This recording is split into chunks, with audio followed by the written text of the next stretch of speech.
Bismillahirrahmanirrahim. Alhamdulillahi Rabbil Alamin. Wassalatu wassalamu ala asyrafil anbiya'i wal mursalin. Nabiyina Muhammadin wa ala alihi wa sahbihi ajma'in. Assalamualaikum warahmatullahi wabarakatuh. So inshallah, Kitabul Jihad ng Fiqhul Muyassar. Pero bago yan, diadaanan na nga natin yung mga hadith doon sa Kitabul Jihad din ng Riyadus Salihin. Kasi makikita natin dito yung iba't ibang mga fadail na nababanggit. So yung pang 33 na hadith doon sa Riyadus Salihin,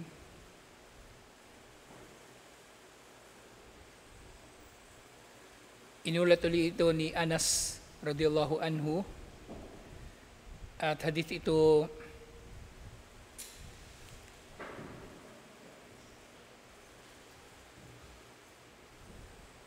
na iniulat ni na Imam al-Bukhari at Imam Muslim. So, iniulat ni Anas, Gaba ammi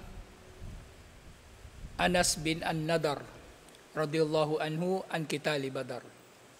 So, sabi ni Anas radhiyallahu anhu, meron siyang isa pang uncle, pero this time kapatid ng kanyang ama, uncle niya sa father side, na hindi raw nakasama sa Badar. Hindi nakasama sa Badar ang uncle niya na ito.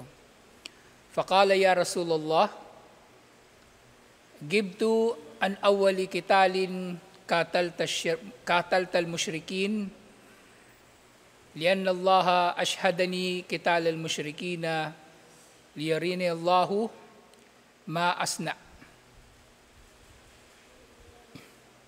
So, hindi raw siya nakasama doon sa kauna-unahang labanan na nilabanan ni Propeta Muhammad sallallahu alaihi wasallam ang mga musyrik. Na gusto niya sana na magkaroon pa ng isa pang pagkakataon na makasama para makalaban ng mga musyrik. At yun nga, tiyak na makikita ni Allah, inshallah, sa araw na yon.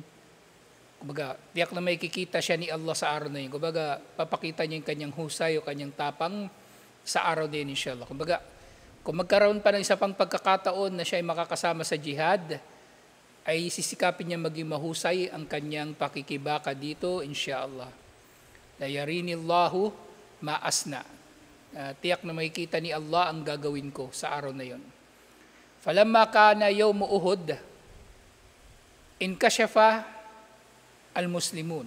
At yung nga dumating ng araw ng Uhud, ang labanan sa Uhud, mga 1 taon pagkatapos ng Badar. Pero doon sa araw ng Uhud ay tumakas ang mga Muslim. Kumbaga nagkalat sila, hindi sila naging organized. Hindi naman tuluyang sumuko ang mga Muslim. Pero nga, hindi sila naging organisado sa araw na yon. Faqala, at sinabi ng uncle ni Anas, na pangalan din Anas bin An-Nadar, faqala, Allahumma inni a'tadiru ilayka mimma sana'a haula.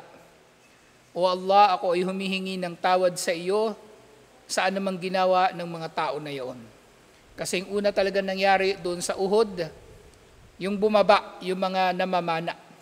Sinuway nilang utos ni Propeta Muhammad sallallahu alaihi wasallam, kaya nagkaroon ng pagkakataon si Khalid bin al-Walid radhiyallahu anhu na salakayin yung mga namamana, kasi kapag nawala yun, wala na magpoprotekta sa likod ng mga Muslim. Wala na magpoprotekta sa likod ng mga Muslim. So humihingi siya ng tawad kay Allah sa ginawa ng mga sahaba na tumakas. Wa abra'u ilayka mimma sana'a haula'i ya'ni al-musyrikin. Sabi rin niya, bukod sa paghingi niya ng tawad kay Allah sa ginawa ng mga Muslim, ng mga sahaba, sinasabi rin naman niya, O Allah, wala akong kinalaman sa ginagawa ng mga nagtatambal kay Allah subhanahu wa ta'ala. So tinatanggi niya ang ginagawa ng mga musyrikin. Thumma taqaddama fastaqbalahu Sa'ad bin Mu'adh At umabante na itong si Anas. Umabante itong si Anas doon sa labanan na yun sa araw ng Uhud. At nakasalubong niya si Sa'ad bin Mu'adh. Kumbaga, ino-organize kasi nila yung mga sahaba nung panahon na yun. Kaya kumbaga, kung saan-saan na lang napunta yung mga sahaba. At si Sa'ad bin Mu'adh, ang isa sa mga, kumbaga, nag-organize sa Ansar, lalong-lalo na kasi siyang pinuno talaga ng Ansar, si Sa'ad bin Mu'adh. At ang nasalubong ni Anas bin Nadar, si Sa'ad bin Mu'adh, ang sabi niya rito, Ya Sa'ad bin Mu'adh, al-jannatu wa rabbun nadar, o wa rabbin nadar, inni ajidu rihaha min duni Uhudin. Sabi ni Anas doon kay Sa'ad, o Sa'ad, sumpa sa Panginoon ni Nadar, yung tatay niya. Sumpa man sa Panginoon ni Nadar ang paraiso. Naaamoy ko na o nalalanghap ko na ang amoy nito na nanggagaling sa Uhud. O kumbaga galing doon sa Uhud. Kalaunan, si Sa'ad naman ang, kumbaga, ninarrate naman ni Anas bin Malik radhiyallahu anhu yung sinabi ni Sa'ad tungkol sa nangyari na ito. Qala Sa'ad, famastata'tu ya Rasulullah masana. So si Sa'ad naman ang nagkwento, nasaksihan niyang ginawa ni Anas, na hindi raw kaya ni Sa'ad na gawin ang ginawa ni Anas bin Nadar, yung uncle ni Anas bin Malik, doon sa araw na yun ng Uhud. Fawajadna bihi bid'an wa thamanina darbatan bisayf. So sabi, at si Anas din pala nagsabi nito, nung kinolekta na nila yung mga bangkay, nakita nila na yung uncle ni Anas na ito, na si Anas bin Nadar, ay merong 80 nasaksak at hiwa ng espada. Ganun karami ang kanyang sugat. Yung nga. Thamanina darbatan fi sayfi aw ta'natan biramhin aw ramyatin bisaham. So 80 na sugat. Either taga o taga ng espada o tusok ng sibat at tama ng pana. So lahat na lang ng sandata, kumbaga tinamaan si Anas bin Nadar. Wa wajadnahu kad kutila wa mathala bihil musyrikun. At nang natagpuan nila ang bangkay ni Anas, hinga napatay na siya, at nilapastangan pa ng mga musyrik ang kanyang bangkay. At itong paglapastangan na ito, maaaring tinanggalan siya ng tenga, tinanggalan siya ng ilong, at ipinagbabawal to sa Islam actually. At yun nga, nakakainis na mabasa natin ito sa mga aklat ng history na ginagawa ng mga Muslim. Halimbawa na lang yung ginawa nila kay Al-Hussein, pinagputol-putol yung kanyang katawan at yung kanyang mga bahagi ng katawan ipinakalat sa iba't ibang bahagi ng ummah bilang babala laban sa sino man na mag-aaklas sa khalifa. So, sobra-sobra naman yung ginawa nila kay Al-Hussein. At lalong-lalo na may matinding pagbabawal sa mutilation ng bangkay. Fama'arafahu ahadun illa uktuhu bi bananihi. Sa sobrang dami ng tama ni Anas bin Nadar, walang nakakilala sa kanya, liban na lang sa kanyang kapatid. At ang dahilan o paraan na nakilala siya ng kapatid na babae niya, nakilala siya ng kanyang kapatid na babae sa pamagitan ng kanyang daliri.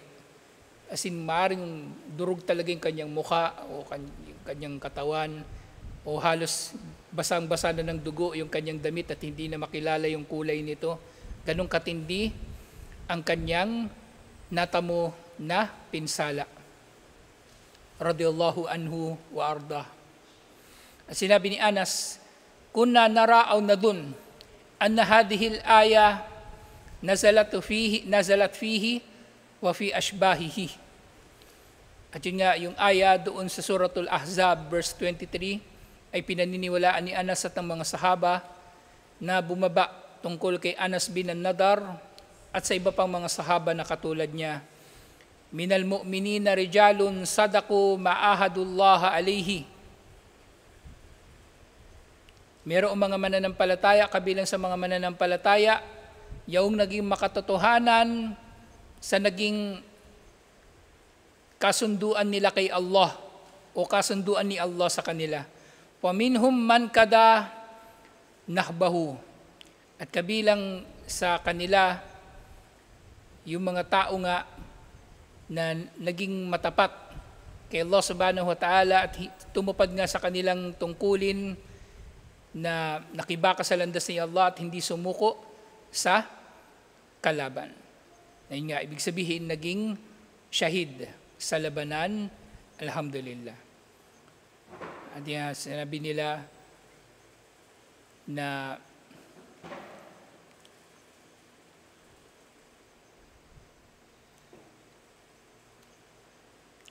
minal mu'minina rijalun sadaqu ma'ahadullah alayhi paminhum man kada, parang may ano dito, may kulang dito sana. Sub 23. Tingnan natin.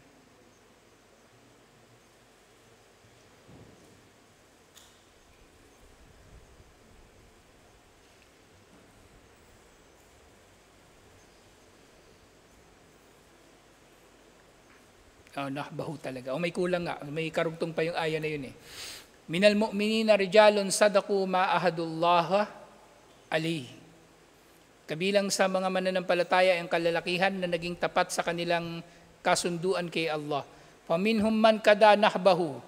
Kabilang sa kanila yung mga tumupad sa kanilang kumbaga panata kay Allah, yung jihad sa landas ni Allah subhanahu wa ta'ala. Paminhum man yantadir. At kabilang naman sa kanila, yung mga naghihintay lang ng kanilang pagkakataon naman na sila naman ang mag-jihad. Katulad din na ginawa ni Nadar. وَمَا بَدَّلُوا تَبْدِيلًا. At hindi sila nagbago sa kanilang kagustuhan na makibaka sa landas ni Allah. Gusto talaga nila mag-jihad. So maaring nawala sa kanila yung pagkakataon na mag-jihad sa unang pagkakataon, pero nang dumating ang pangalawang pagkakataon, katulad ni Anas bin Nadar, kinuha niya ang pagkakataon, sinamantala niya. At yun nga, pinakita niya kay Allah ang kanyang panindigan sa relihiyon. Alhamdulillah. So basahin na rin natin yung karugtong ng aya. Liyajziyallahu as-sadiqina bisidkihim. Upang gantimpalaan ni Allah ang mga makatotohanan sa kanilang katotohanan. Yung tinutukoy dito na makatotohanan, yung mga naging makatotohanan sa kanilang panata kay Allah na mag-jihad. Wa yu'addibal munafiqina in syaa'a aw yatuba alaihim. At sa pamagitan ng mga tao na ito na matapat sa kanilang panata na mag-jihad, ay parurusahan naman ni Allah ang sinumang munafik na gugustuhin niyang parusahan o patawarin niya sila. Sino man siyempre sa mga munafik ang magbabalik loob kay Allah upang magbalik loob sila kay Allah, ay kung magbabalik loob sila kay Allah ay tatanggapin din ni Allah ang kanilang pagbabalik loob, insyaAllah. Inna Allah kana ghafurar rahima. Tunay na si Allah ay mapagpatawad at mahabagin. Alhamdulillah. So ito yung isang tagpo ng jihad ng mga sahaba, alhamdulillah, dun sa Riyadus Salihin. So yung uncle ni Anas radiyallahu anhu ay naging matapat sa kanyang pangako kay Allah na kasi hindi siya nakasama nga sa Badar. Kumbaga sinabi niya kay Propeta Muhammad sallallahu alaihi wasallam na babawi siya sa susunod. At yung nga dumating ang labanan sa Uhud at nagpakita nga siya ng iba yung pagsisikap dito. Alhamdulillah. Sa sumunod na bahagi, dito pa rin sa usapin sa paghahati-hati ng ganima. So natalakay na natin yung 5 na hati sa ganima. Na yung bahagi nga nito, mga bahagi nito na magiging bahagi ng imam at yung magiging bahagi ng infantry at magiging bahagi ng cavalry. Ngayon, halimbawa, wa amman nisa'u wal abidu was sibyan idahadaru al waqa'ah. Halimbawa, merong kababaihan, alipin o mga kabataan na naroon sa labanan. So, paano yung hati nila? Paano yung hati nila? Yun nga, natalakay na natin nung nakaraan. Basta nandun sila mismo sa hukbo na yon, kasi maaring hindi naman lahat lalaban, di ba? Kasi palaging sa hukbo ay merong nakareserba. Kung nakareserba ka, hindi ka nagkaroon ng pagkakataon na makalaban, meron ka pa rin bahagi ng ganima, inshallah. Meron ka pa rin bahagi ng ganima, basta nakadeploy ka talaga doon sa labanan na yon. Actually, nangyayari talaga ito. Actually, nung World War II, maraming mga sundalo, hindi talaga sila nakapagpaputok daw ng baril. Hindi sila nakapagpaputok ng baril. Ni minsan, hindi. May nangyaring ganun. Kasi sobrang dami ng sundalo, naro-rotate sila. At yung ibang mga sundalo, syempre, hindi naman sila naipapadala sa front line. Kasi bukod doon sa labanan sa harap, sa front line, syempre meron din mga sundalo na nagbabantay ng kampo, may mga sundalo na nagluluto, may mga sundalo nagde-deliver lang ng kanilang mga supply. So pwedeng hindi lahat talaga. May pagkakataon na makipagpatayan sa kalaban. Pero kahit yun, ay meron pa ring bahagi ng ganima, insyaallah. Pero paano halimbawa, yung kababaihan, alipin at mga bata na wala pa sa hustong edad? At nangyayari nga ito. Nangyayari ito. So kung maalala nyo doon sa Omar series, sa mga sahaba, ang marami sa kanila, kasama nila yung pamilya nila kapag nando sila sa jihad. Wala nang uwian. Kumbaga, nando na sila kasama yung pamilya nila. At meron pang pagkakataon nga, di ba, may eksena doon, kung di ako nagkakamali, sa Syria, nagatrasan yung mga Muslim at pinigilan sila ng mga kababaihan na umatras. So nandun din kasi yung kababaihan at ang role nila doon, yung magluto o maghanda ng pagkain at iba pa. Manggamot sa sugatan at iba pa. So paano daw itong mga tao na ito? Fasahean nahu yurdakh.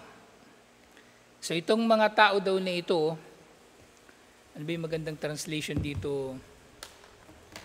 Na yurdakh, parang bibigyan lang sila ng kanilang allowance, pero hindi katulad nung ganima talaga na may eksaktong sukat. Kumbaga bibigyan sila ng pinuno ng mga Muslim sa jihad na yon ng kanilang kumbaga compensation lang na naroon sila. Pero hindi talaga maituturing na ganima. So maaring yung imam, di ba merong 20% ang imam mula sa ganima? So maaring kukunin yun mula doon at bibigyan niya sila ng kaunti. Kumbaga na magiging kanilang compensation o allowance. So yurdakh lahum wala yuksamu lahum. So hindi sila mabibigyan per se ng porsyento ng ganima. Pero meron pa rin silang compensation inshallah. Parang halimbawa dun sa usapin ng pagmamana, paghahati ng mana. Kung merong ibang tao na naroon sa panahon ng paghahati-hati ng mana, yung tao na yon kahit hindi siya kabilang doon sa bibigyan doon sa last will at nandun siya, kasi minsan mangyayari yun yung katulong nandun o yung isang malapit na kamag-anak na nakatulong sa pangangalaga sa may sakit, aabutan din nila yun kahit papaano. Pero hindi siya kasama talaga doon sa babahagian ng pamana. So ganito rin dito. Ganito rin sa kalagayan nila. At ang dalil dito, sinabi ni Ibn Abbas radhiyallahu anhuma, liman sa'alahu, iting sagot niya sa sino mang nagtatanong sa kanya tungkol dito. Innaka katabta tas'alani anil mar'ati wal abidi anil mar'ati wal abidi yahdurani al magnam. So tinatanong mo ko tungkol sa alipin at babae na nandoon sa Magnam, na nakasama doon sa labanan. Yung Magnam na tinutukoy dito, nakasama doon sa labanan, at syempre, merong ganima pagkatapos nito. Hal yuksamu lahuma shay'un, babahagian ba sila mula sa ganima? Yun nga, sabi niya, wa innahu laysa lahuma shay'un illa an yuhdaya. Wala silang anumang matatanggap mula sa ganima, liban na lang na sila ay bibigyan ng gantimpala o kumbaga compensation sa kanilang ginawa, inshallah. Iba pang mga ulat, ngayon iulat ito ni Abu Dawud. Sa iba pang ulat binabanggit, wa ammal mamluk fakana yuhda. Ang alipin, nakasama nila sa jihad, ganun din, bibigyan ng gantimpala, inshallah. Ngayon kung ang ganima ay lupa, weda kanatil ganima ardan, khuyyira al-imamu bayna kismatiha bainal ganimin wa waqfuha limasahilihil muslimina wa yadribu alayha kharajan mustamirran yukhadu mimman hiya biyadihi. Kung lupa naman, di ba natalakay na natin yung sa ganima, madali lang computing kung ito ay movable na mga bagay-bagay. Kumbaga, kayamanan, pera. Pero paano kung lupa o building? Yun nga, kung lupa o building o anumang hindi movable, so mangyayari, magdidesisyon ng imam. Paghahati-hatian ba ito ng mga ganimin, ibig sabihin ng mga magkakaroon ng hati ng ganima, yung mga sundalo, primarily, at syempre pati yung imam, o idodonate ng imam ang lupa na yon para sa kapakanan ng mga Muslim. At maglalagay siya ng isang tagapamahala doon sa lupa na yon na anumang gagawin sa lupa na yon ay maniningil sila rito ng buwis na tuloy-tuloy. Siyempre yung buwis na yon babalik naman sa kabangbayan ng mga Muslim. So ito yung konsepto nung kharaj. Natalakay na natin ito nung nakaraan. Nakabilang sa mga tanda ng pagdating ng araw na paghukom, hindi na maniningil ng jizya at ng kharaj. At mangyari iyon kasi wala ng jihad. Wala naman talagang ang jihad. Kahit sa panahon natin ngayon na jihad, ibig sabihin jihad na katulad ng panahon ni Propeta Muhammad sallallahu alaihi wasallam at ng mga sahabat ng salaf. Kahit nga yung jihad sa Palestine na nahaluan pa ng politika at yung jihad sa iba't ibang mga lugar, hindi na siya kumbaga dalisay na jihad na katulad ng ganito na malinaw.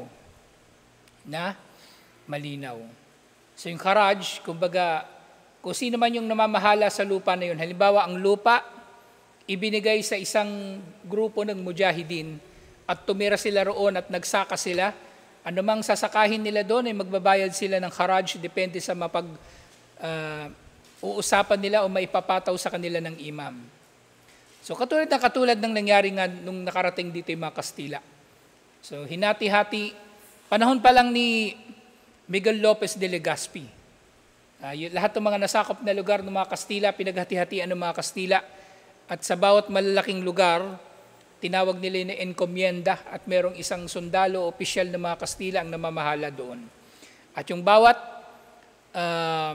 kumbaga kikitain ng lupa na yon, babayaran nila sa gobyerno ng Espanya. Babayaran nila sa gobyerno ng Espanya. Kaso nung nanghimasok na yung mga pari, na doble-doble na yung binabayaran ng mga tao. Kasi pati yung pari naniningil sa mga tao. Kaya ang gagawin naman ngayon ng encomiendero, sa halip na ibabawas sa parte niya, yung ibibigay pa sa simbahan o yung kumbaga ibabayad sa gobyerno, dadagdagan niya naman ng buwis din yung mga tao na nagtatrabaho para sa kanya. Kasi naging naging parang feudal society yung Pilipinas sa panahon na yun. Yung bawat encomienda, ang bawat Kastila na namamahala doon, technically hari. hari ng lupain na yon. Hari ng lupain na yon. So naniningil siya ng tax sa mga tao at napakarami ng pagkakataon na nag-aklas nga ang mga tao dahil sa sobra-sobra nilang paniningil ng buwis. Sobra-sobrang paniningil ng mga Kastila ng buwis. So parang ganito yon, yung konsepto ng haraj. So kukunin ito mula doon sa sino mang ipinamahala sa kanya ang lupa na yon. Sawa o nakana musliman o dhimmiyan. So itong lupa na ito,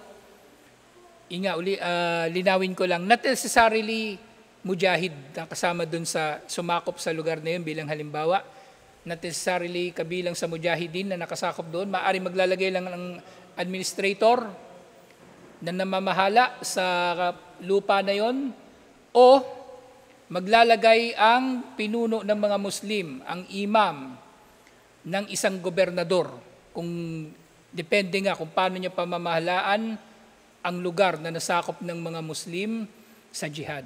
So pwedeng kahit sinong Muslim ito, not necessarily yung mujahid na nakasakop doon sa lugar na yun, o pwedeng dhimmi.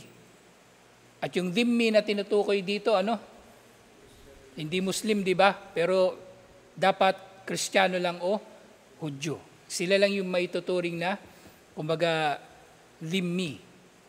Yung iba, magkakaroon to ng kumbaga, hindi naman kumbaga, minamasama kasi nila. Sa Islam kasi, aminin natin, ang mga dhimmi second class citizen lang. Merong mas maraming karapatan ng mga Muslim kaysa sa mga dhimmi. Pero yung mga iba pang kuffar, mga Hindu, mga Buddhist, third class na yun sila kung tutuusin. Kasi wala silang mga ganitong mga karapatan sa ilalim ng Estado na Muslim. Kasi nga, either Muslim man ito o hindi Muslim na namamahala sa lupa, o kabilang doon sa mga mujahidin na nakasakop doon sa lupa, o hindi, administrator lang siya, o iba pa, fayukhadu minhu dhalika kulla amin, sisingilin sa kanya ang kharaj, yung buwis sa lupa, sa bawat taon. Wahada at takyiru yakunu, takyiru alfay, o takyiru maslahatin. So itong pagpipilian, ilan yung pagpipilian? Dalawa. So paghahati-hatian ito ng mujahidin, pwede. O ito ay gagawing isang, kumbaga, waqf, o i-donate para sa kapakanan ng mga Muslim, gagawin itong taniman, gagawin itong sementeryo, gagawing eskwelahan, gagawing factory, at anumang kinikita mula rito ay magbabayad ang administrator nito ng buwis na ibabalik sa kabangbayan ng mga Muslim, insyaAllah. So ito yung pagtatapos ng ganima. At yung sumunod na bahagi na yung fay o yung anfal, na iba pa nga yung hatol nito. Kumbaga, technically parehong-pareho sila, pero yung circumstances kung kailan o paanong nakuha ang ganima, nagkakaiba lang do sa fay. Ganima siya generally, pero specifically kung ang kulimbat ng digmaan o yung mga nasamsam mula sa kalaban, ma'ukida min amwali ahlil harbi bihakin min gayri kital. Kung yung mga nasamsam na ito ay nakuha ng walang labanan, tumakas lang sila at iniwan yung mga gamit nila, katulad ng nangyari sa Tabuk, katulad ng nangyari doon sa Banu Mustalik na walang nangyaring labanan, fay ang tawag doon. At pero pag sa paghahati, halos pareho lang, pero may konti lang na detalye na lilinawin pa natin, insyaAllah. Tutuloy insyaAllah. Assalamualaikum warahmatullahi wabarakatuh.